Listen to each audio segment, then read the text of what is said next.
Good morning, Rob. How are you? Hello, sir. Nice to see you. You as well.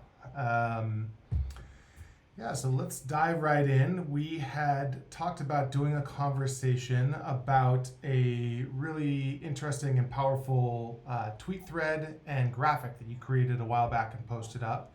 And there's a lot of really rich detail about sort of a sociocultural view of how we got to where we are in the United States around political polarization and cultural polarization. And so we were going to explore that entire thread in a little bit more detail today as we head into the 2024 election as a little bit of a background to how we just got to the state that we're in. Yeah. Why don't we just start off by you sharing the original graphic you posted, and you can describe to us a little bit about the social dynamic that this graphic describes. Okay. Yeah, let's do it. It grew out of my interest in really, as a lot of probably people who followed anything that I've done the last decade or more know, I've really been thinking a lot about the deep structural sources of these sorts of arisings in history and why, collectively we tend to make the same mistakes over and over again. And it's, of course, quite a shock to Americans that we do seem to be making these mistakes. And the reality is that we even know we're making the mistakes, and yet we can't seem to kind of get out of our own way. That's the crazy part about knowing the history, is that we still have a bit of a collective action problem, even when we have the knowledge to know a little bit about what's happening. But I was curious to go back and go, okay, what really caused a lot of the polarization that we are in? And I wanted to understand that from a systems point of view. I tend to think in systems, so I wanted to kind of come at it from that vantage point. And of course, just to say at the outset, this is my story. It's going to be partial. There's going to be ways in which it's probably wrong. Um, but I do think it gets at a lot of the dynamics. I think it gets a lot of the significant events.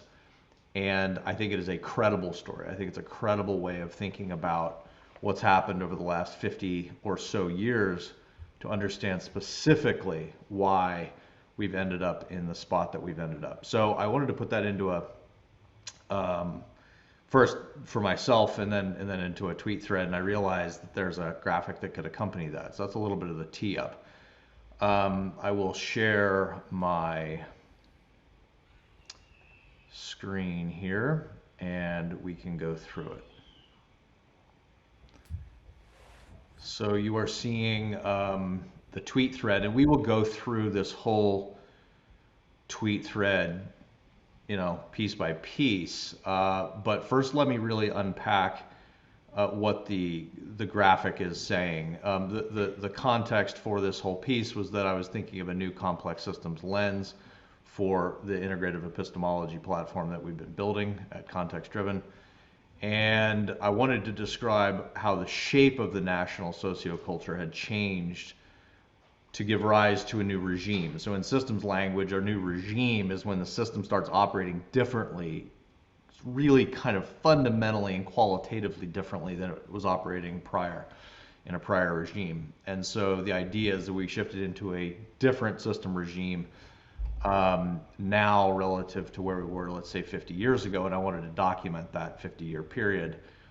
And the conclusion, that to give you the punchline, was that there were specific decisions and policies that we engaged in as the world leader, and both domestically and internationally, that contributed to the polarizing fracture of the social contract, particularly between the educated, small L liberal winners of globalization and the traditional white working class. And so really what we're going to look at here is a kind of a diagrammatic articulation of that story. Yeah, and sort of true to form in sort of a systems perspective is the idea, this kind of graphic you're going to show us represents the idea that any one of these events in and of themselves is not causal to the condition we're in, that it takes a sort of there can be a kind of chaotic interaction between a bunch of different events that end up tipping it into a totally different sort of system structure framework. So anyway, we can walk us through that a little bit here. I think that's exactly right. That's a really important point, is that no one thing is determinative. No one thing can we necessarily tip the balance. We wouldn't necessarily have known a priori that this one thing is going to have done it. These are emergent effects. But we can look back and go, okay, it looks like on balance, this whole set of things led to kind of where we are now. So the first thing that I'd point out is that this is a longitudinal, basically diagram. So number one, forgive my drawing. I'm not an artist, but what it's showing is that if we look at these system states, S1, S2, S3, and S4, this is basically a timeline between roughly 1970 to where we are today in 2024. So we're taking a snapshot of a bunch of states along the way of the system. So that's the first thing to understand. Second thing to understand is that when we look at a given system regime, let's call it, regime green, that was in place 50 years ago, which was a less polarized socioculture in the US, the regime was stable to the extent that this ball, this kind of center of gravity, stayed in equilibrium because it kind of doesn't get outside of, it doesn't jump the shark into a different system regime. And it would take a lot of energy to get it to jump, and there's not that amount of energy in the system to be able to do that. So that's right. And there's no internal motivation for it to do so, because by definition a system is generating its own internal energy relative to how either stable or in revolt it really is.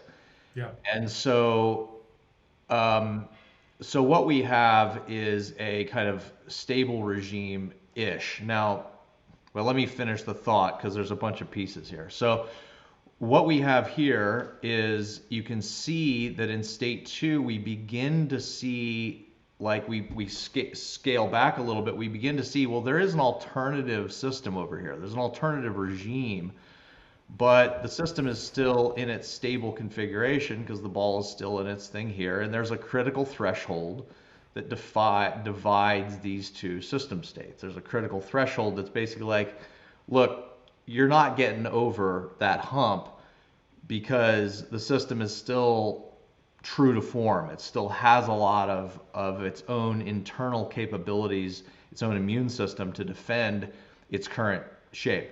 But what happens over time with each policy move, with each kind of thing that occurs that challenges the system's form and function, is that critical threshold lowers and lowers and lowers, and you can see that's occurring in system state 3, where the critical threshold is lowering. And then what happens is, at some point, that threshold is eliminated and the ball rolls, and now effectively you're in the new system regime. Effectively, you are now in this regime here and no longer in this one. So you're now in a polarized regime, whereas prior you were in a stabilized regime.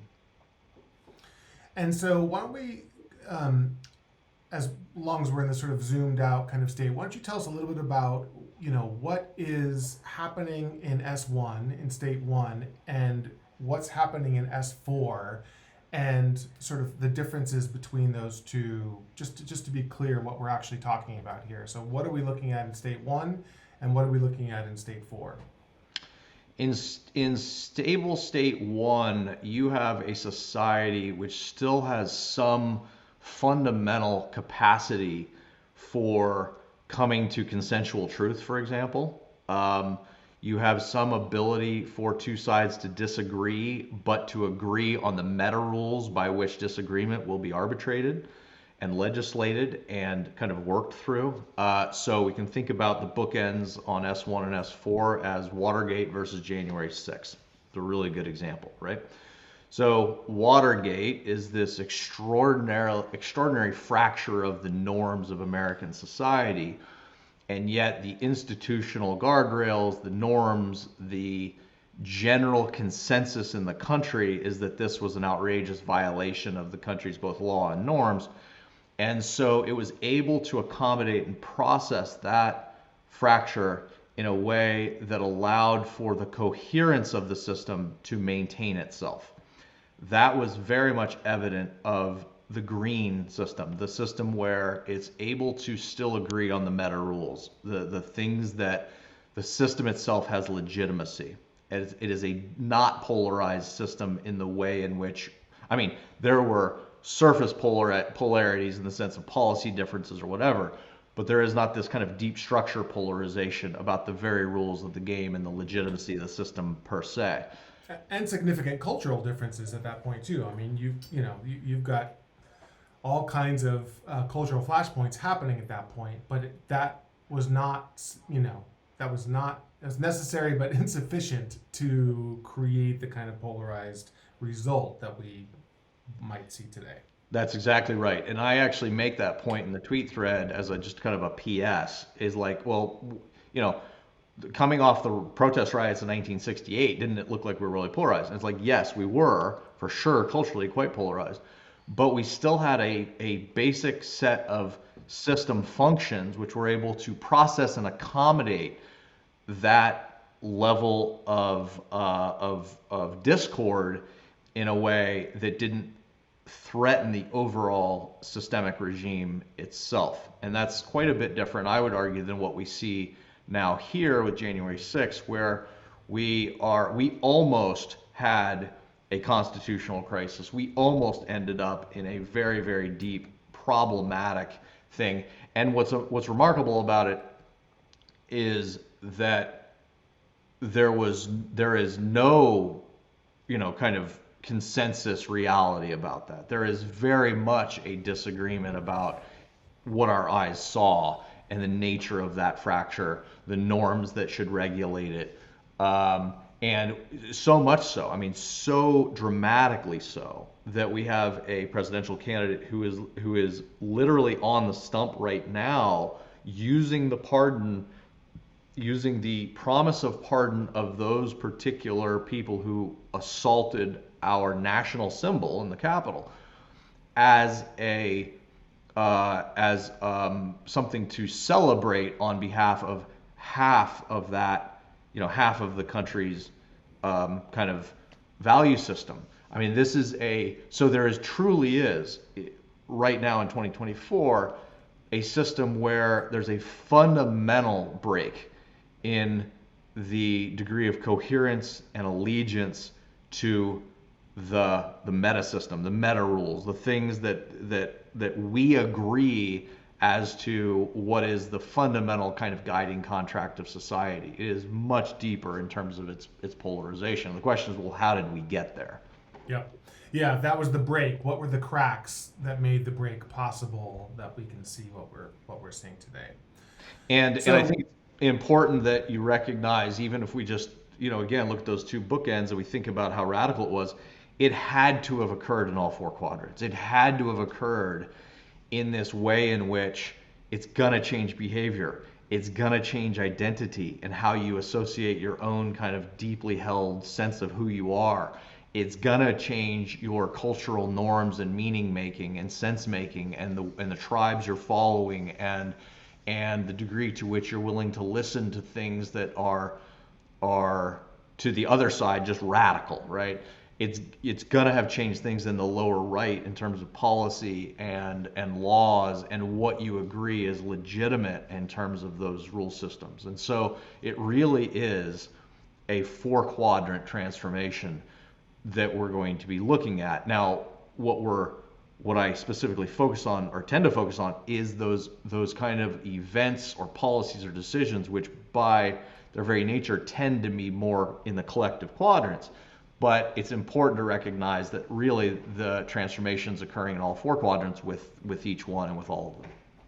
Yeah, I think that sort of four quadrant nature of the polarization that we're in is demonstrated by the sort of realization that we've had over the last 5 or 6 years about the difference between sort of laws and rules and norms, because norms themselves only exist in sort of the cultural and individual psychological factors. Like that's where norms live.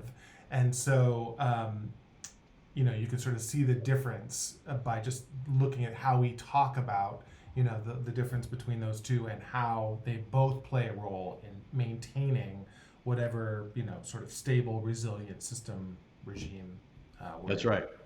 That's exactly right. I mean, there's a critical realist sociologist who call them memory traces, that literally the lower left lives in memory traces, which is a pretty good way to think about it. That this idea that if I don't remember who I am or what I'm supposed to be doing or how I value something, then I literally don't enact that cultural norm or that value in the same way. And so there's a way in which the kind of the memory and the way in which we hold how we have experienced this 40 or 50-year arc is going to be very different in what you think of as legitimate now in 2024. And I would argue that that's exactly what's happened, right? So there is truly a psychological and cultural normative transformation that occurs as well.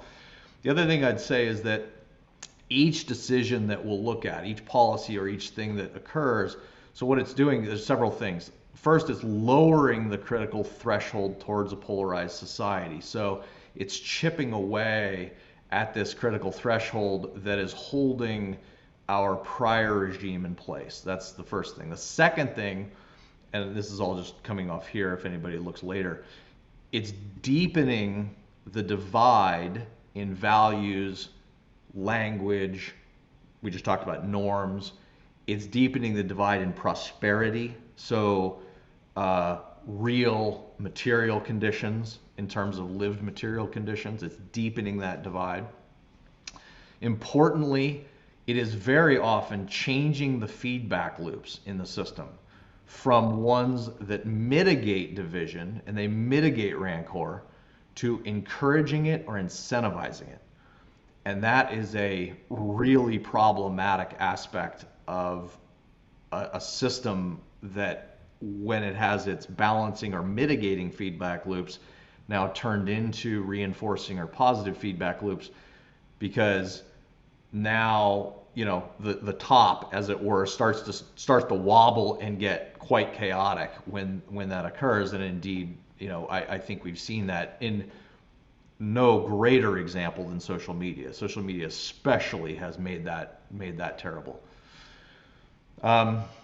It's created widespread differences in trust in society-sustaining institutions. We talk about the norms. We talk about the legitimation of our basic social systems, and we see this massive fracture between here to here. We see a massive fracture in the degree to which we trust our society-sustaining institutions, meaning the rule of law and the universities, government itself, on and on. We have this very different narrative about those things.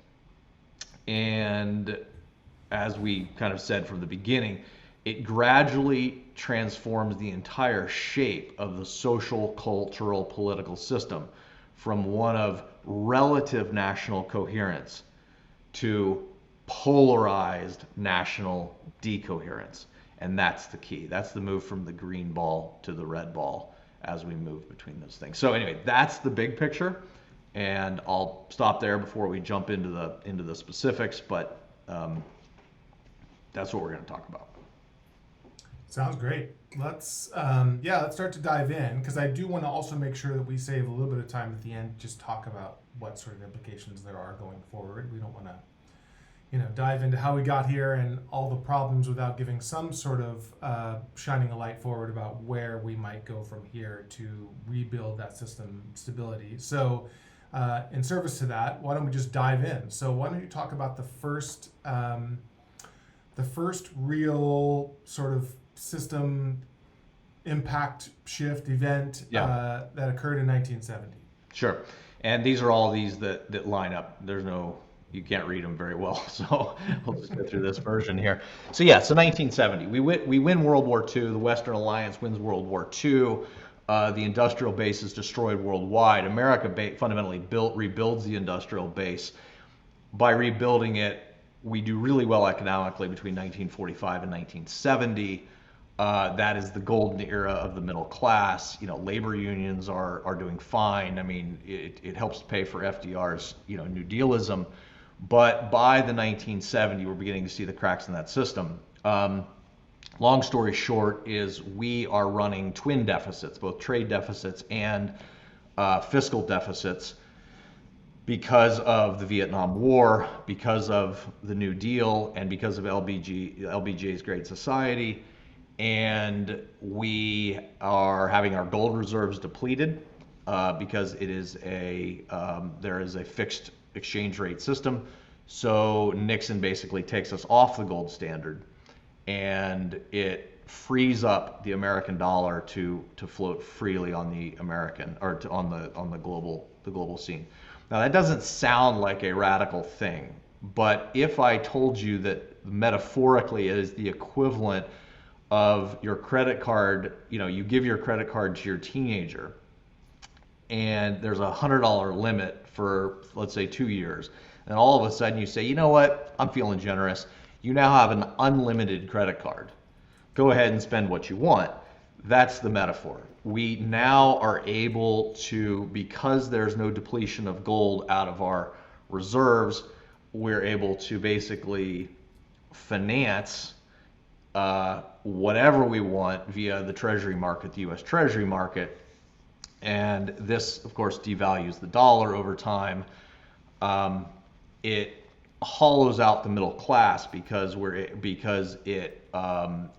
so what happens is the surplus, the export nations, Japan, Germany, South Korea, are basically recycling their surpluses into financing us via our treasury bonds, right? And so there becomes this a little bit of a Faustian kind of trade where it's like, okay, you finance us, we'll continue to prop up our social safety net, we'll continue to be the world's hegemon, but we're going to run trade deficits, we're going to run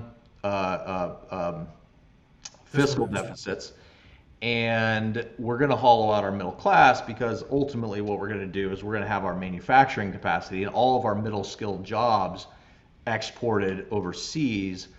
And this is the beginning of the real wage stagnation that people are angry about literally today, right? So it begins when they change the money system here.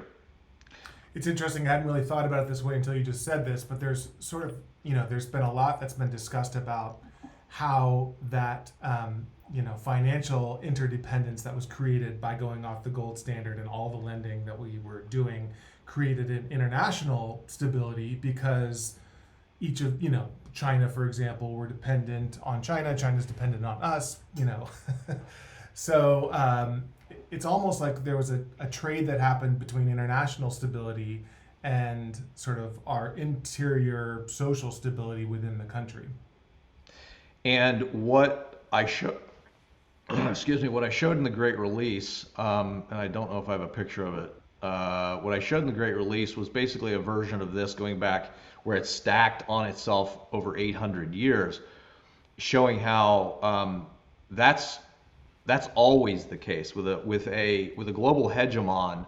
They always end up making that kind of trade-off at the late stage of empire, because the elites within the dominant empire end up pulling resources from the periphery into the core. They always end up going from a kind of strong territorial or terrestrial manufacturing, I'm not manufacturing, but a domestic production to a more financialized mode in the second half, benefiting the elites and creating discontent amongst the population. And fundamentally, we're following the same program with that. So then what happened in 1980?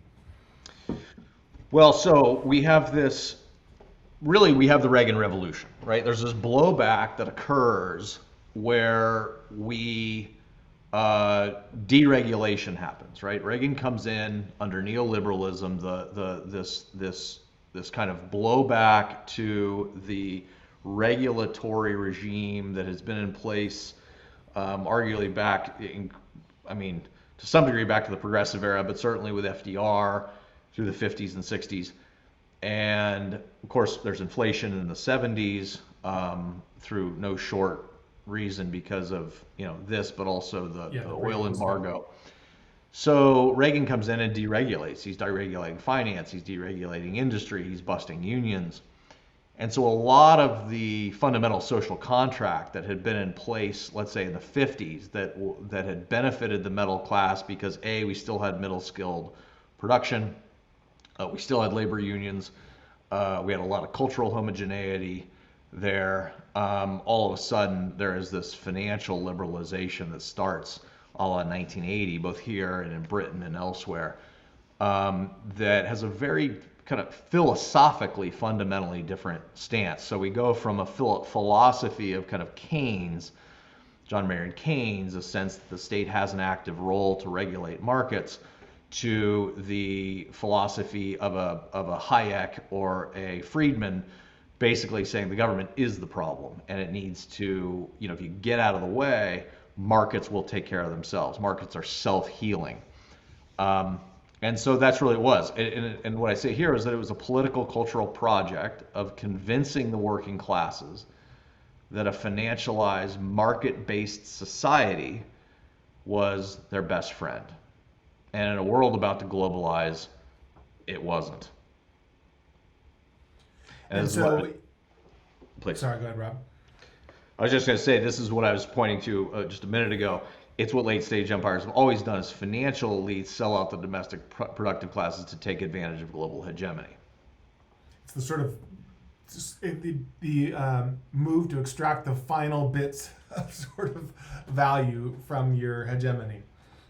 Yeah, and the thing is that, and this is the part that I think people often miss, because they think they get narrow in their single attribution, or they forget it's a complex system.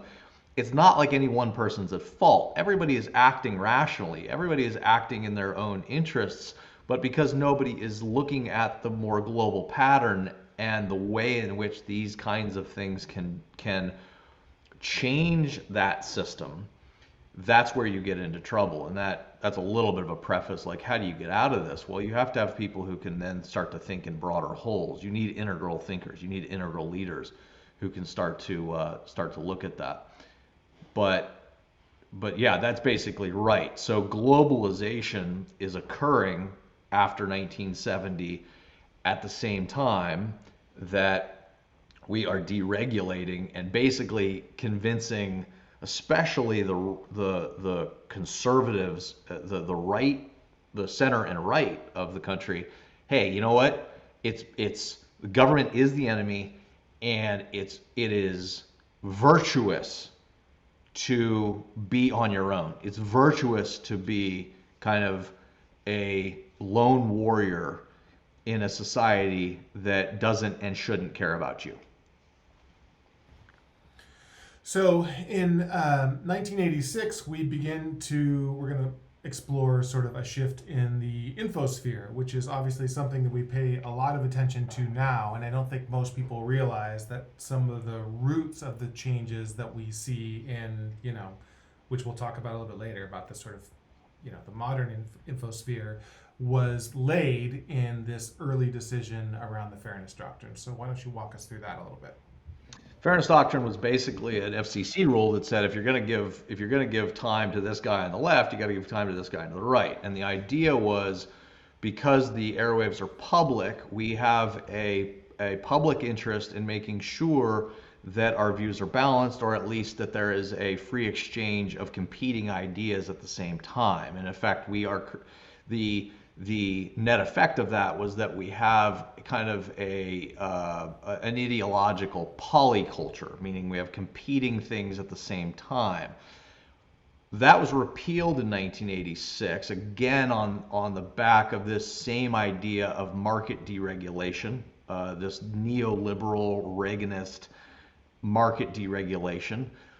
Let's get the government out of the regulation of the public airwaves. And the argument was partly that media is fragmenting anyway, which is true, but it didn't anticipate these second order effects that are coming.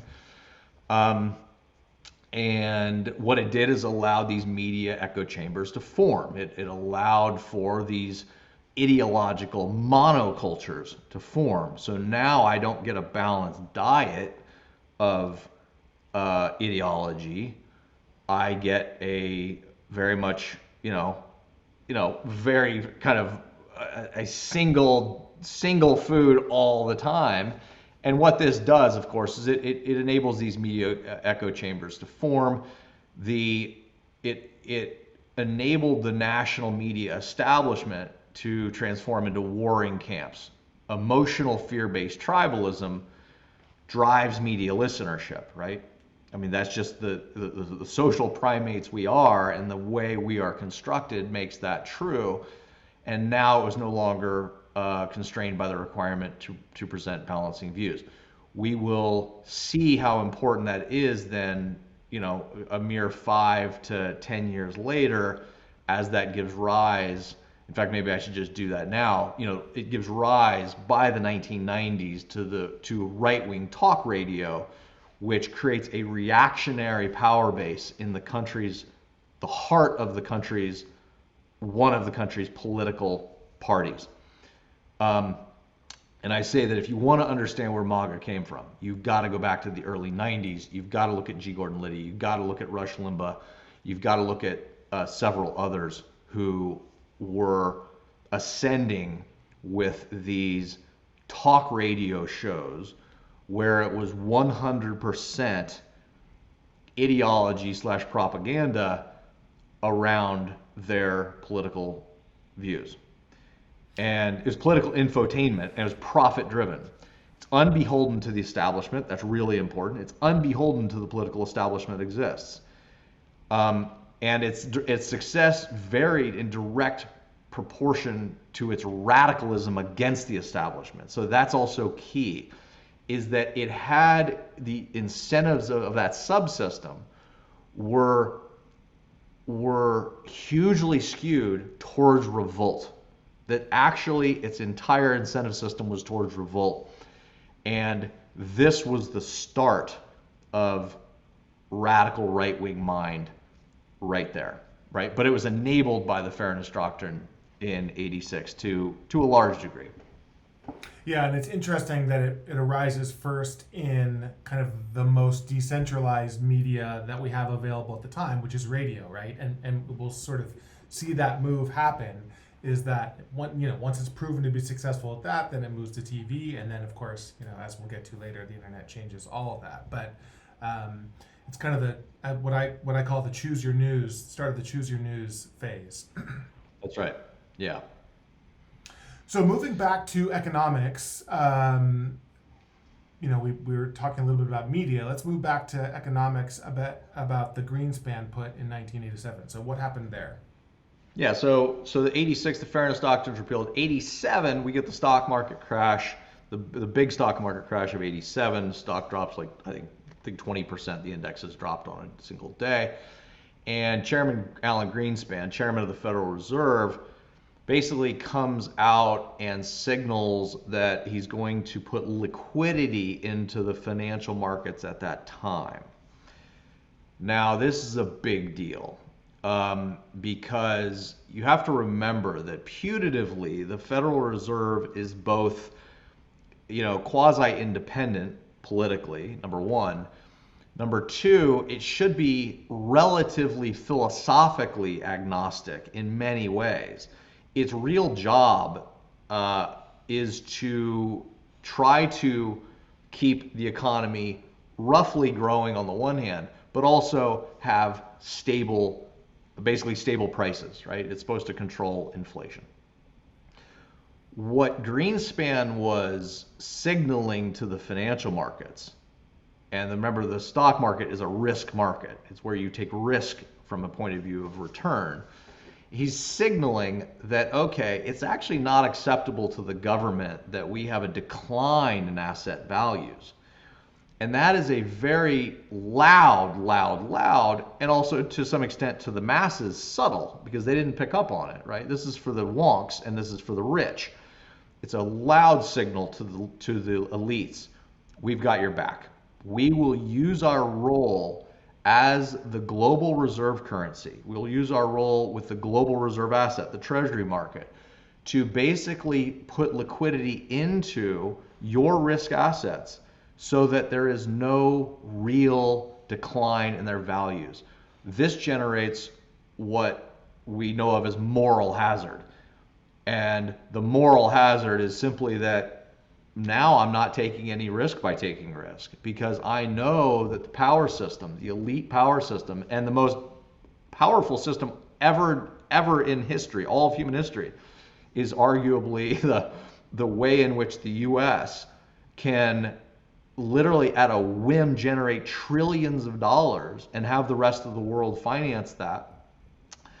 And that's going to go to benefit of those who take risk, which at the end of the day is 10% of the country, right? This is only 10% that own most of the financial assets. So this is a huge deal, because this is the beginning at which now the Federal Reserve is signaling to the financial markets it has a very different role in society than what we've seen previously. And we're going to see this come to dramatic and problematic effects as we move into the 2000s and especially 2010 and beyond.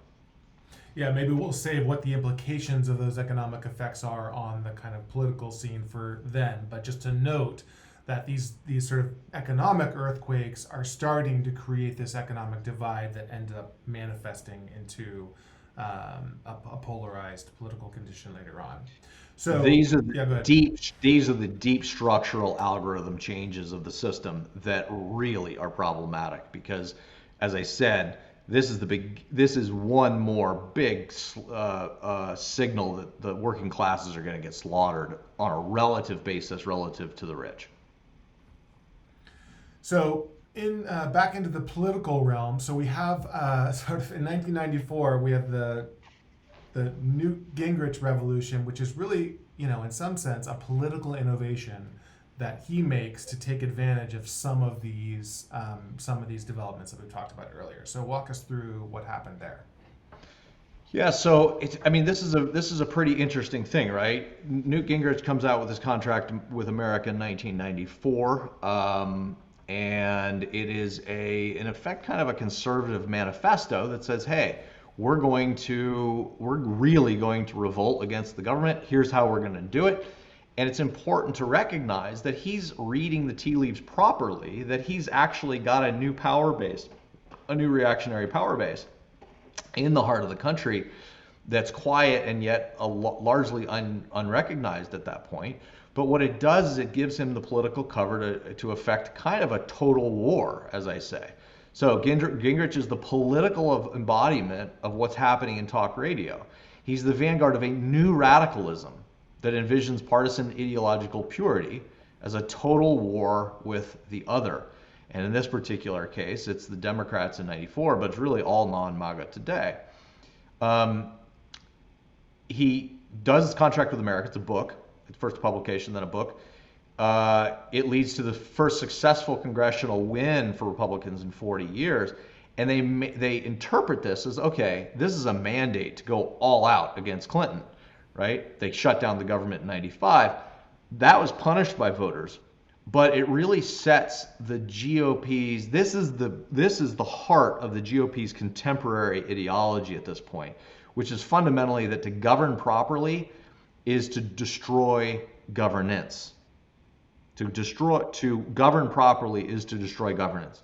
That there's in effect no or very little room for legitimate national government.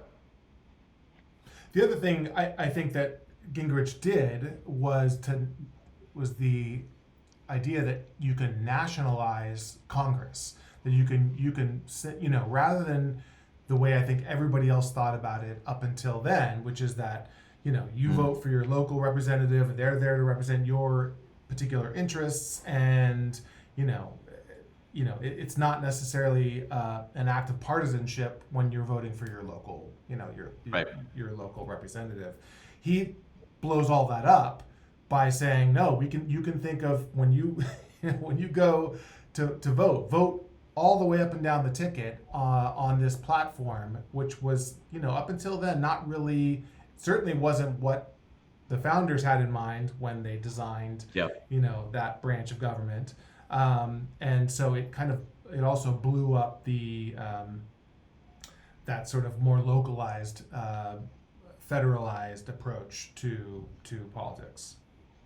I think that's a really good point, and I think it's important to notice that what enables that move is, again, this national media monoculture that forms around the tribe. It's the echo chamber that allows for that, because if you can build an echo chamber where only your base is listening to what you're saying and you're telling them whatever you want them to hear, then it's much easier to make the tribe a national tribe that is in fact hermetically sealed off from the rest of the national polyculture.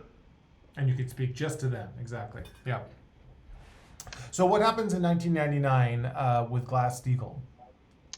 So Glass-Steagall is, it's like we have to keep learning our lessons the hard way, right? A Glass-Steagall was put in place in the early 30s, which basically said that banks were not allowed to have both commercial banking, so think of our normal residential checking accounts or whatever, and investment banking, so the higher risk banking that takes whatever our assets are on the commercial side and then starts to use them to make higher risk bets in the asset markets, in the risk markets.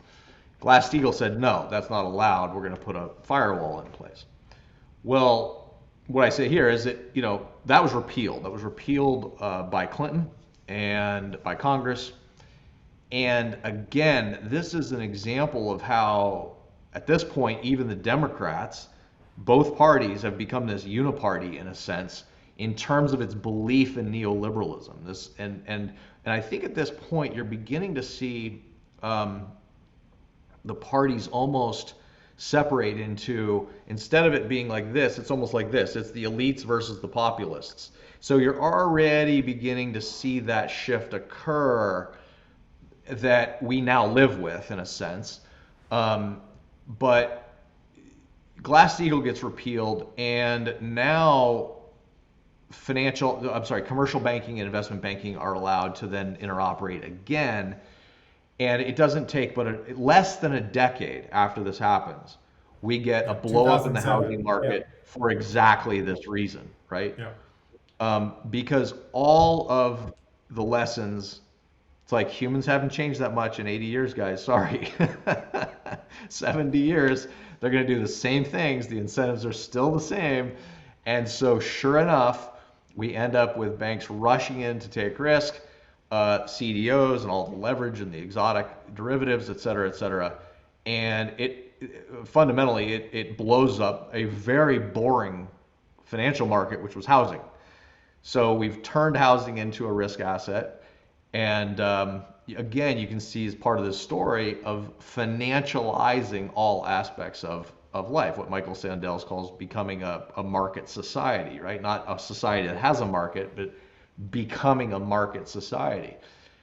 This is also a big one because it really it enabled the blow up in 2008, 2007, 2008, 2009. That's a critical blow up because it really, amongst other things that we're going to look at over the next 10 years, it really convinces the average person this game is rigged. This game is totally freaking rigged. And it is very hard to win in this system with the game rigged the way it is. This is where the populists have it right, by the way. Their diagnosis is a little shaky, but their fundamental emotional truth is correct. So what happens in 2001 with World Trade Organization access to China?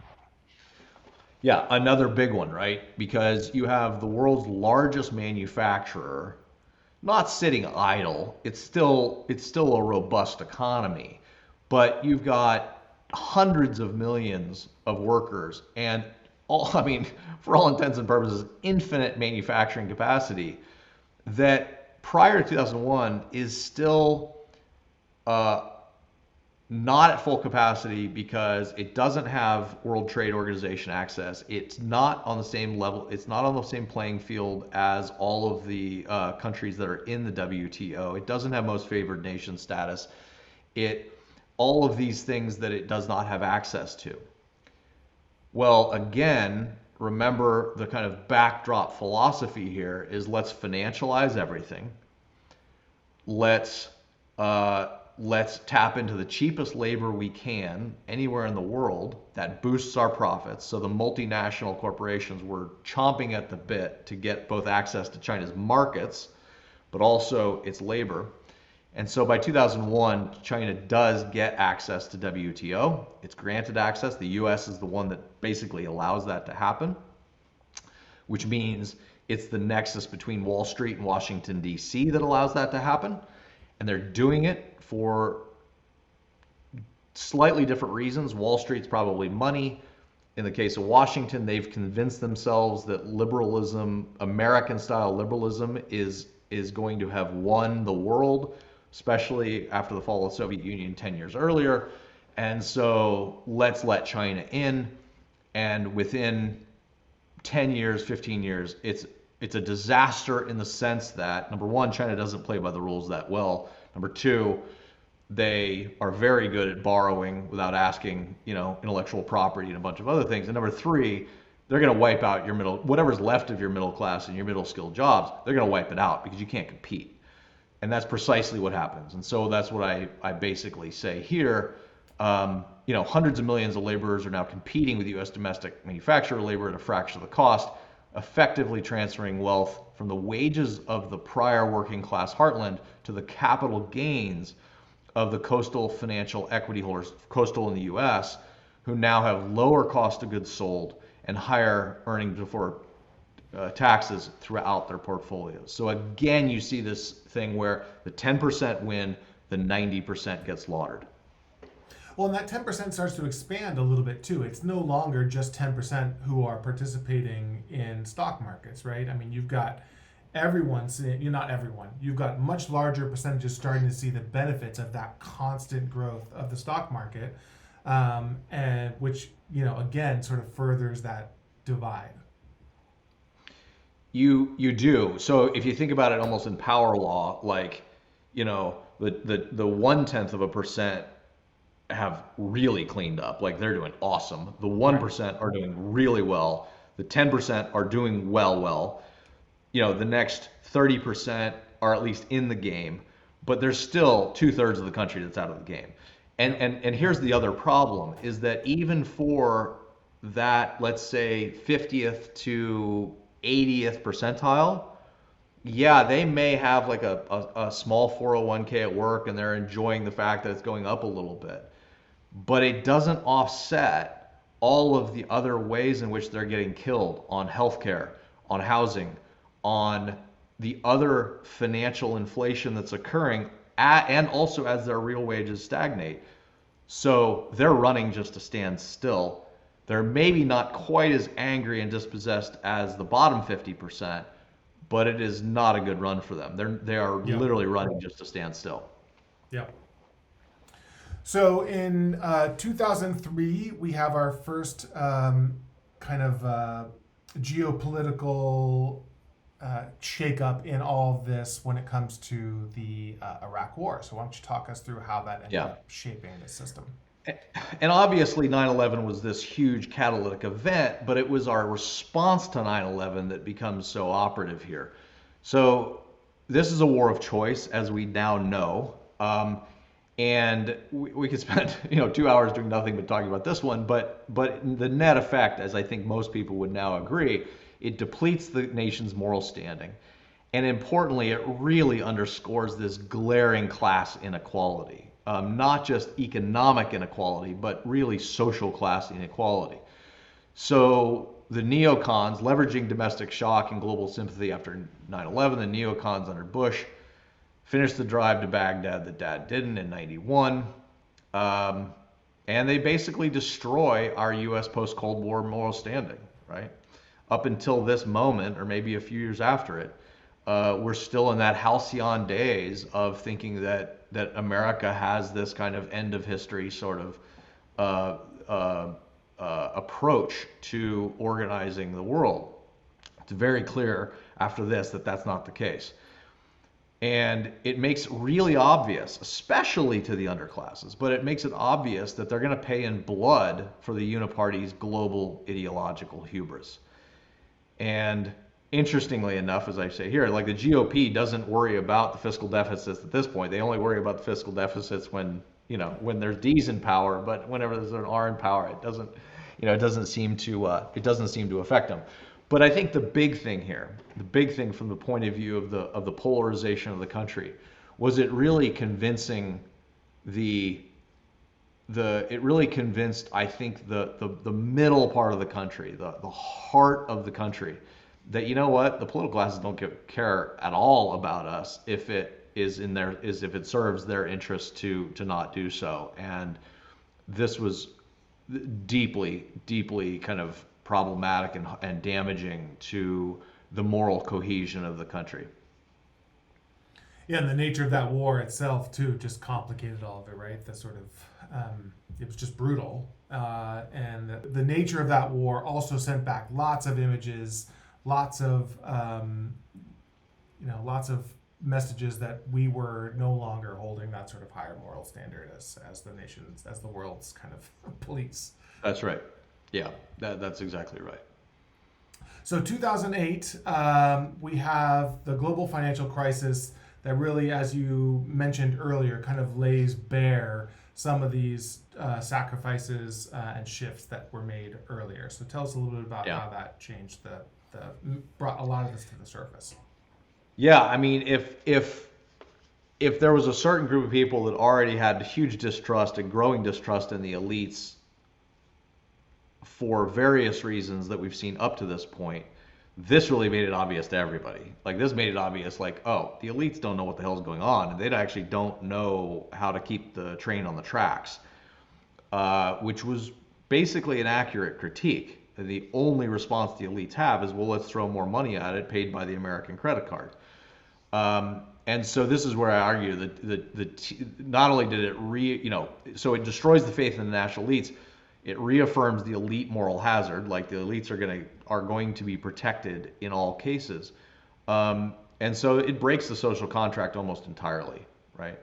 The national elite leadership is seen as the political capital monolith that it is. The post-war myth of American greatness is in ruins, and Obama decides to preserve system stability over the moral legitimacy of the nation's values, and he does that by rescuing the banks, and not enough people went to jail.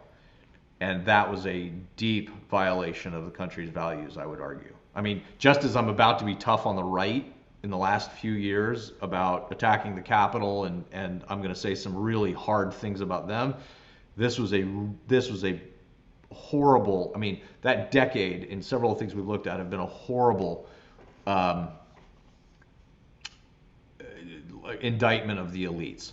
And there should have been people that have gone to jail. Those banks should have been shut down. We talk about a free market, but we don't act like it is a free market because we don't fundamentally believe it. And because that's actually not what's happening. Talking about the free market is a propaganda move for allowing the 1 in the 10% to basically continue to adjust the system in such a way that they continue to win within it. Yep. So this next one in 2010, I've told you before, was one that was kind of an eye-opener to me. I didn't even consider it as a factor in all of this, but now retrospectively it becomes fairly obvious that this, by deciding what the sort of minor mandate that Obama and the House and the Senate majorities had. They've got this political capital. They're trying to decide what to spend it on. And this kind of decision between healthcare and immigration actually has, as we will talk about a little bit later, significant effects on what gave a fuel to a lot of populism that you would see, several years later. So why don't you talk us through what happened here? Yeah, and Obama had all three. I mean, he had Congress, he had Senate, and of course the presidency.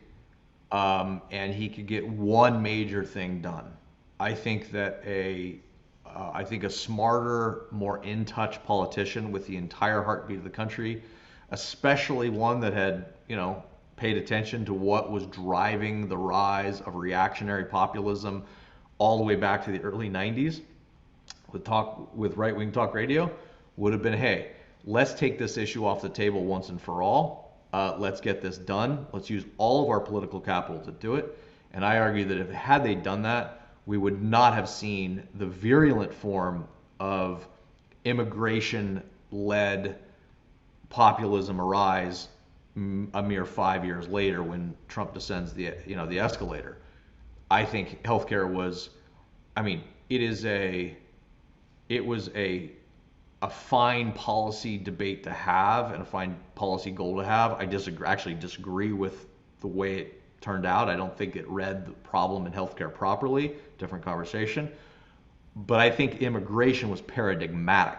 Like it was a totally different order of thing in terms of what was pulling the country apart. And I think an integral leader would have seen it and would have and could have made the strong argument that this is the thing to do. Yeah, And I think it's the reason they lost. I think it's the reason they lost the White House in 16. yeah, and it hadn't really been politicized as an issue. I mean, you know, there was an attempt by Bush to try and do something about it, and there was a little surge there, but it wasn't the polarized issue that we look at it as today, which meant that you could have really generated a lot of political will, not even just from your side of the aisle, to potentially do something about it at that time. So it's interesting that was not even not taken off the table when it could have been. And I can hear people screaming at me, "Hey, it was the right that always rejects these efforts." It's precisely because of that you have to be strategic when you have the power. You have to take the ammo out of their gun when you have the power.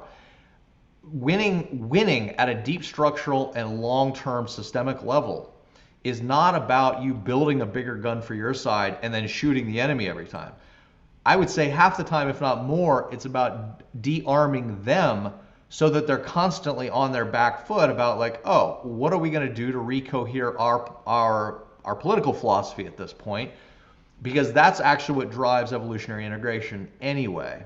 And so, this is a matter of playing a better chess game strategically. And by the way, I mean, I'm not on the left politically. I wouldn't say I'm Right. on the right either. I'm kind of in no man's land in the middle probably. But the point is, I think it's about a skillfulness and about a strategic move that de-arms a lot of what held the right together.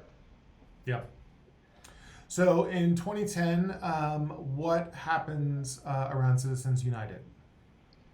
As we know, they basically says that political speech is protected. The money in political speech is unlimited, and that really incentivizes propaganda. SCOTUS decides that money in political campaign speech thereby cannot be limited, opening the floodgates for the political operative class to profit off of PAC-based propaganda warfare as a profitable social game. That's the key. It's not the first order effect you look at, it's the second order effect. The moment it is unlimited, it means it is now a profitable game to play. And the moment it becomes a profitable game to play, to drive a certain kind of domestic warfare via propaganda, you are going to see a degradation in the domestic fabric. So with this next one we're going to talk about in terms of social media in 2014 and the rise of social media, I feel like this is where a lot of the analysis around what caused our polarized condition sort of begins, in the sense that this is where a lot of people put, some folks would certainly go back to Newt Gingrich. I think that was sort of a very obvious kind of on the surface level political shift that happened with Newt Gingrich. But, social media is fairly obvious that it's done something to our national discourse. It's done something to our polarized condition. And so this sits on the top of a lot of people's lists. we don't want to minimize it, but it is worth noting that we're 2/3 of the way through our list here before we get to something that most people recognize as a primary cause of polarization. Yeah, that's not accurate. The polarization was already deeply cemented long before we get to this. What this did is it put it on steroids and lit it on fire.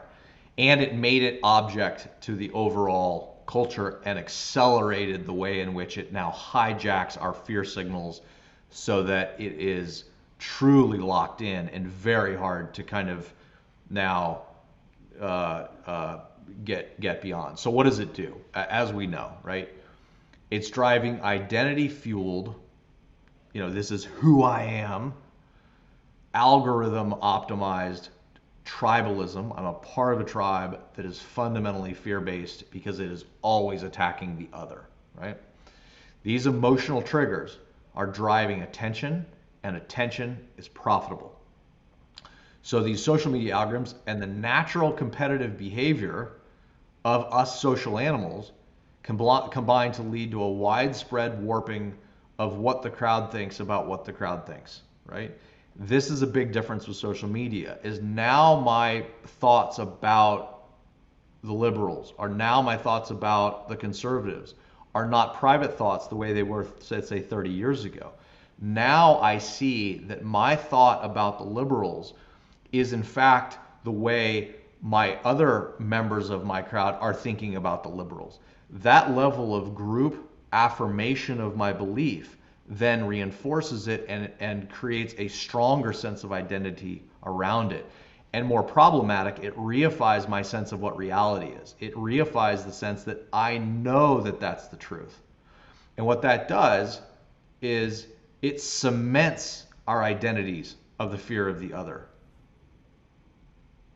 Yeah, it also gives a platform for people to voice their particular political identity and ideology and belief system, which is reinforcing of that identity itself, right? When you're passively listening to people who are, reporting your beliefs back at you, that's one thing. It does build an identity, but that identity becomes further magnified when you have a platform to, That's right. put your name on it and to voice that opinion from your own, platform. Yeah, I mean, just like Citizens United created a profitable social game monetarily for, let's say, the elite PACs in Washington or political insiders. In a lot of ways, social media creates a profitable social game, not in monetary terms, but in identity and kind of dopamine hit terms, like, oh, I'm going to get really affirmed here if I put out this thing that outrages my tribe and they tell me, yeah, I believe the same thing too, and it gets 10,000 likes. That is a real problem, right? Because one of the things it's doing, and this is really key, we talked about feedback loops, so it's overpowering these slower, more traditional, civil, in-person social feedback loops. Again, go back to 1985. If you had something outrageous happen in the newspaper or that you thought was kind of outrageous, you process it over the course of 24 hours. You talk to the person at the coffee shop about it. You talk to your people around the water cooler at work. Maybe you talk to your family about it. But there's this way in which it's metabolized. It's metabolized more slowly. It's moderated and mitigated by your in-person civil structures. Or civility structures. There's just the fact that you're not going to be this like crazy guy running through the grocery store, screaming out what in fact you tweet today, right? So all of that serves to keep the amygdala and the identity and the overall kind of fear structure from being hyperactivated all the time. That all changes because those feedback loops are now by the seconds. And they accelerate second by second by second, so they actually exponentiate. It becomes extraordinarily problematic in terms of the way it hijacks the primate brain. So, skipping forward to 2016, we have Donald Trump descending the golden escalator. So, tell us about how, everyone knows this was a sort of core moment in our current condition. But what about Donald Trump was so powerful in this moment? I think he was just brilliant at reading what had actually already happened.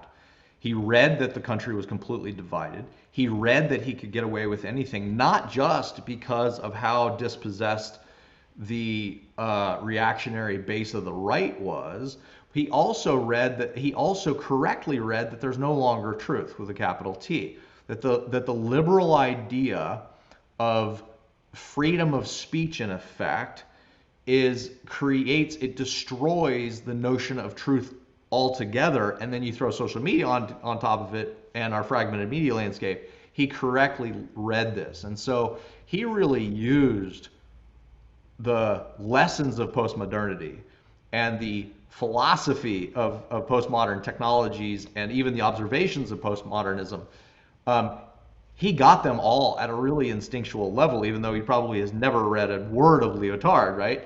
He got it, and he knew what he could get away with. And he knew that these people were really, really upset, and they were looking for a warrior to burn the system down. And so he knew that he could shatter the Overton window of modern liberal democracy. He knew he could do this. And the establishment was caught flat-footed. They totally didn't see it. They were obviously shocked. And, you know, as I said, the Overton window of the second America, the one he brings into sort of conscious awareness for now everybody, is it has a radically different view of what's sacred, acceptable, and worth fighting for than the one we've been examining for the last sort of 40 years that has been really screwing things up. One of the things I say on my Twitter quite a bit is our problem is not elites. That's actually not the problem. You're always going to have elites in every moment of human history. You have elites. The problem is our elites aren't elite enough. That's actually our real problem. Our problem is that our elites, not that our elites should get less elite, it's they need to become more elite. They need to become more integrated. They need to become wiser. They need to learn how to listen to everything that's going on in society. They need to think about things in whole part dynamics. They need to think about polarities and how to depolarize. They need to how to think about and be consistent with values at every level of system scale. Not always going to get all that right, but at least if you have that as your framework, your elites can start to do things that are far better sort of for everybody. In any case. Yeah, ideally these, much more sort of mature elites would begin to take the resilience of the system itself as a core sort of operating, That's right. directive. Yeah, that's exactly right. And to his benefit or to his credit, he did speak to the pain and alienation who have not been winning culturally or economically for at least 40 years, for all the reasons we've looked at it. And yes, it makes him aberrant to the small L liberals who are like, well, wait a minute, that's our system. But those folks also didn't recognize the degree of dispossession that had been going on. And so they love the fact the fact he gives outlet to an indignant rage about that. So in 2021, we have the sort of other end of the bookend that we talked about with Watergate in the attack on the Capitol in 2021. Yeah, and I think this goes really to not just what happened there, but a lot of how it's a reflection of Trump's narcissistic personality disorder, right? That typology, that disordered psychological typology, where what he's really doing is covering deep-seated shame and lack of self-worth with this thick veneer of shamelessness. And shamelessness is the ability to ignore or not feel the behavior regulating power of social convention. So as I say, it's inevitable that a legitimate electoral loss would have to be transmuted. It just has to be transmuted for that psychological structure at any cost, into a self-preserving narrative. And it's not just confined to him now. It also operates within his followers as a way to preserve their self-system in the face of rejection by the national tribe. Now, of course, that occurs on a spectrum. There are people who have an extreme version of that. There's people who are more rational and kind of don't know. But it is clear that there is some version of that operating, that there's a cult of personality that's now formed around and is somewhat isomorphic to his particular personality disorder. But really, at a national level, what it means is there's no floor to protect prior sacred national values. There just isn't. It does not matter how core they might have been to the nation's identity, or the idea that democracy is ontically defined by popular will and the peaceful transfer of power, electoral college notwithstanding. I mean, just generically speaking, it doesn't matter that that's the case, because those very values are what are going to be contested if they stand in the way of winning a war against the other. And this is where we are now in a truly bifurcated, polarized regime where a civil war in all of its manifestations are fundamentally legitimized in the mind of anyone who is kind of operating it in some of these real, these belief structures. Yep. So, is there anything you want to add on this idea of sort of the GOP collapse into this sort of identity, or is that I feel like you've covered that? I mean, I think what's interesting and problematic, and we really need to keep an eye on, is this idea that the conservative establishment is now capitulated to what is in effect a radicalism, right? It's a Christian nationalism, and this is a radicalism that is illiberal. It's a monotheocratic nationalism, and going back to some of the original progenitors of modern conservative philosophical thought, like Edmund Burke or others, Wilmore Kendall, they would have seen this as radical. They wouldn't have seen this as conservative. They would have seen this as a true revolt to an entirely new kind of national political character. And, the Conservative Party doesn't have the ability to recognize that problem within itself because of all the reasons, we've talked about.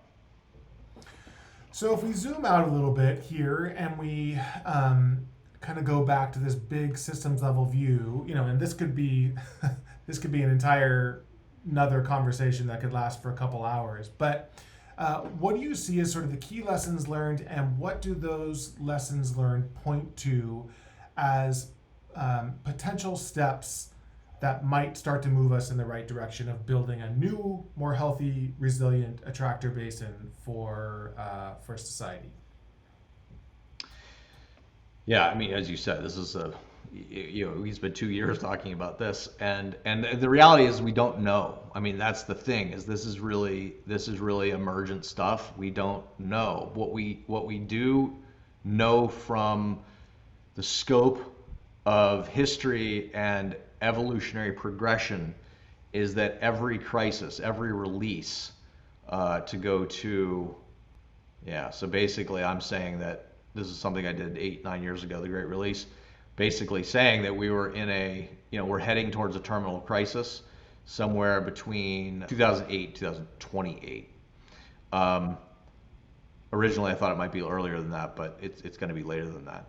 But in any case, and the reorganization that occurs out of those things, out of a release phase, are genuinely, qualitatively reorganizations that allow for a new, more optimal form of functioning. And there, by no means is this guaranteed to occur.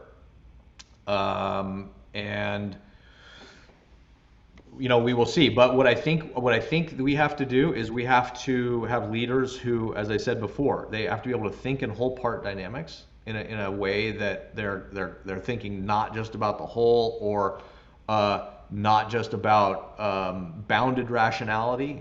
We talk a little bit about bounded rationality, the sense that you can only optimize for your own interests or the interests of a given system. You have to be able to think in broader terms about what the whole health of the spiral looks like, what the whole health of the system looks like.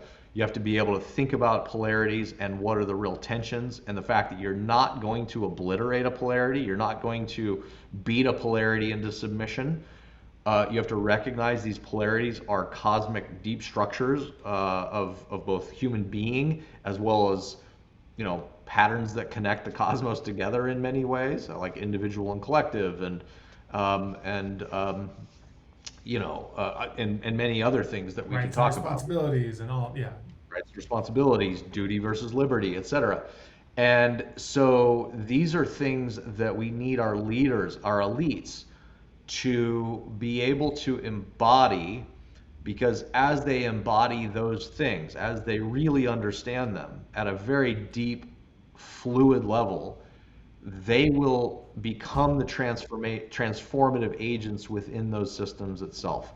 They will look at policies that are more encompassing and more integrating, more inclusive, more whole, at every level of scale. It doesn't mean that you get everything you want. It doesn't mean there's not suffering and pain along the way. It doesn't mean that everybody's not going to be happy, but it does mean that you are on balance doing a far better job of accounting for what reality actually is up to, and thereby allowing it to evolve in a much more healthy, compassionate, free, and full way. That's what we need of our leaders.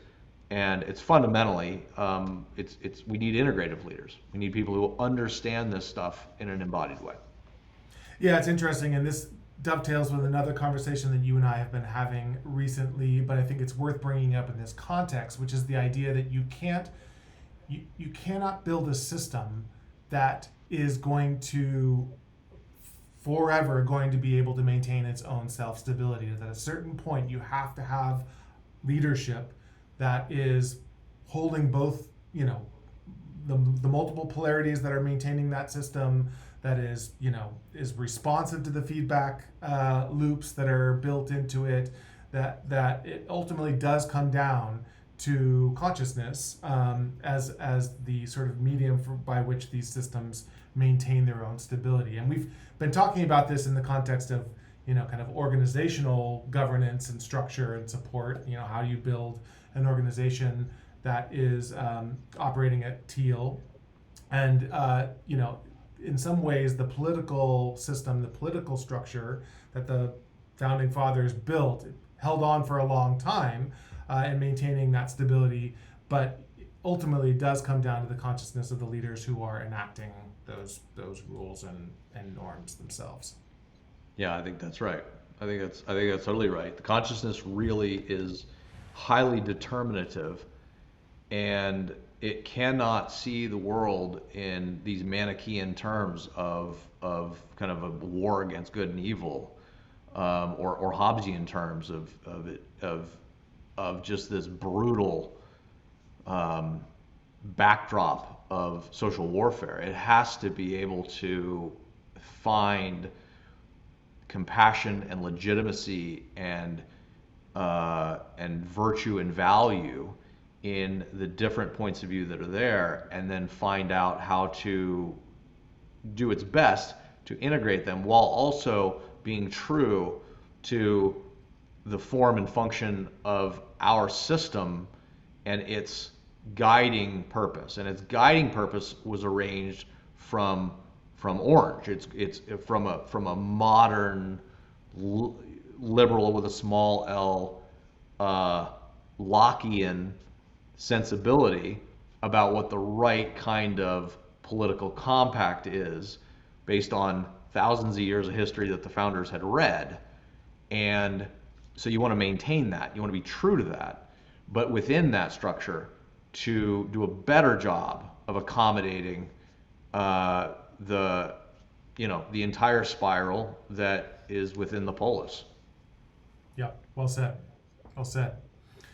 Well, is there anything else you would like to leave our audience with after this tour of how we got here as a country?